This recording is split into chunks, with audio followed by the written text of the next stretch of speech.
Lorsque le bateau a heurté le récif, la violence de l'impact m'a coupé le souffle. En quelques secondes, l'eau a inondé le pont, et les cris des passagers ont éclaté tout autour. Nous étions nombreux à courir dans tous les sens, mais la panique n'a fait qu'aggraver la situation. Alors que le navire sombrait à une vitesse effrayante, j'ai sauté sur le radeau de fortune, un assemblage précipité de débris flottants. Ceux qui avaient réussi à rejoindre l'embarcation, tout comme moi, s'accrochaient désespérément. Nous dérivions, laissant derrière nous les dernières lamentations des naufragés. La nuit s'est abattue sur nous comme un linceul. Le noir de l'océan semblait sans fin, les vagues se dressaient hautes et menaçantes, faisant tanguer le radeau. Le vent glaçant, le sel qui s'infiltrait jusque dans mes vêtements, tout semblait conspirer pour nous épuiser encore plus vite. À un moment, j'ai senti une main glisser de la mienne, l'un des naufragés était en train de tomber à l'eau. Je l'ai tiré de justesse, et, au petit matin, nous n'étions plus que des silhouettes recroquevillées, frissonnant de froid et de fatigue. Le soleil s'est levé sur une mer calme, révélant la dure réalité de notre situation, nous n'avions pas une goutte d'eau potable à bord. La soif s'est rapidement installée, torturant nos gorges asséchées. Certains tentaient de recueillir l'eau de mer sur le radeau, mais le goût salé nous rappelait à quel point c'était futile. L'idée de boire de l'eau de pluie nous semblait une lueur d'espoir, mais le ciel était désespérément bleu, sans un nuage en vue. Les premiers requins ont apparu alors que le soleil était haut dans le ciel. Leurs ailerons fendaient l'eau, formant des cercles autour de notre radeau. Ils étaient si proches que j'avais l'impression de sentir le frisson de leurs mouvements sous la surface. Nous nous sommes rapprochés les uns des autres, le cœur battant à tout rompre, terrifiés à l'idée de tomber à l'eau. La peur se transformait en une sorte de folie silencieuse, où le moindre bruit nous faisait sursauter. Lorsque quelque chose de massif a percuté le radeau, j'ai cru que c'en était fini de nous. Une créature marine d'une taille monstrueuse avait heurté notre frêle embarcation, provoquant une secousse si violente que j'ai failli être projeté à l'eau. Un des naufragés, moins chanceux, a été happé par une ombre sombre qui a disparu aussi vite qu'elle était apparue. Nous avons attendu, figés de peur, mais il n'y a pas eu d'autre attaque. La première tempête est arrivée comme un coup de tonnerre, soulevant des vagues aussi hautes que des falaises. Chaque creux menaçait de nous engloutir. Je m'accrochais au cordage, sentant mes mains se déchirer sous l'effort. La pluie s'abattait avec une telle force que j'ai eu l'impression de boire pour la première fois depuis des jours, mais le soulagement fut de courte durée. L'eau recueillie n'était pas suffisante pour nous réhydrater, et les symptômes de la déshydratation se sont vite aggravés. La déshydratation s'est insinuée en nous, insidieuse et implacable.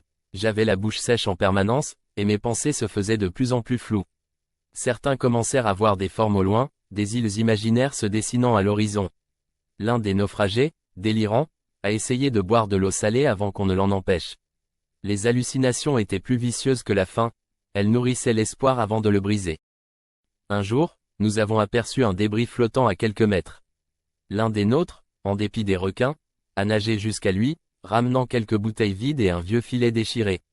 Ce n'était pas grand-chose, mais cela a suffi pour raviver un semblant d'espoir. Le lendemain, cependant, un requin a blessé un de nos compagnons qui avait tenté de récupérer une nouvelle épave.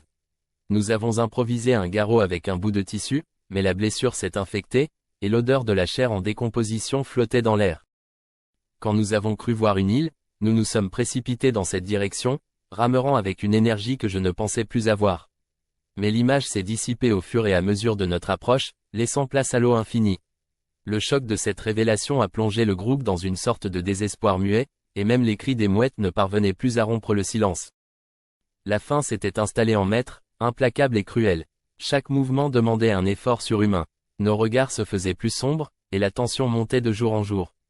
L'idée de nous entre-dévorer a commencé à émerger dans les discussions nocturnes, sous forme de murmures morbides. Je pouvais sentir le poids des regards, les suspicions mutuelles. Le corps amaigri de chacun était une proie potentielle. Puis, un oiseau s'est posé sur le radeau. Dans un élan désespéré, l'un de nous l'a attrapé à main nue. Nous l'avons dévoré en quelques minutes, engloutissant chaque morceau de chair et de sang. Mais cette maigre pitance ne pouvait compenser la lente agonie de nos corps affamés. Les jours suivants, une pluie de criquets marins s'est abattue sur nous, un phénomène étrange qui nous a permis de manger de nouveau, bien que la chair toxique nous ait rendus malades. Les disputes ont commencé à éclater. Nous étions devenus des bêtes, des êtres guidés par un instinct de survie brute. Une bagarre éclata, si violente que l'un des hommes fut projeté à l'eau. Nous l'avons regardé se débattre contre les vagues sans bouger, trop épuisé pour le sauver. À ce moment-là, je me suis senti moins humain. Un jour, un navire est apparu à l'horizon, et notre espoir s'est ravivé avec une intensité presque douloureuse. Mais le bateau a fini par s'éloigner, et le désespoir a laissé place à une lassitude sans fond. Les brûlures du soleil se sont aggravées, laissant notre peau couverte de cloques. Un des nôtres a sombré dans la folie, parlant de villes sous-marines et de créatures mythiques. La mort d'un compagnon n'a même pas semblé réelle. Nous avons simplement poussé son corps à l'eau, regardant les vagues le porter lentement vers l'horizon.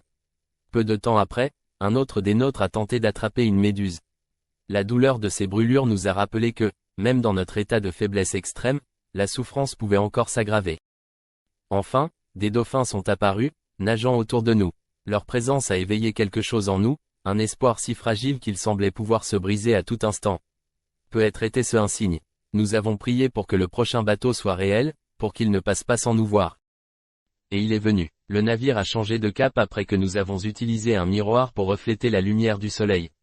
Lorsque les membres d'équipage nous ont trouvés, ils ont vu des spectres, des corps émaciés et presque sans vie. Nous avons été hissés à bord, nos souffles faibles comme le murmure des vagues. Le cauchemar était terminé, mais il avait laissé des cicatrices profondes.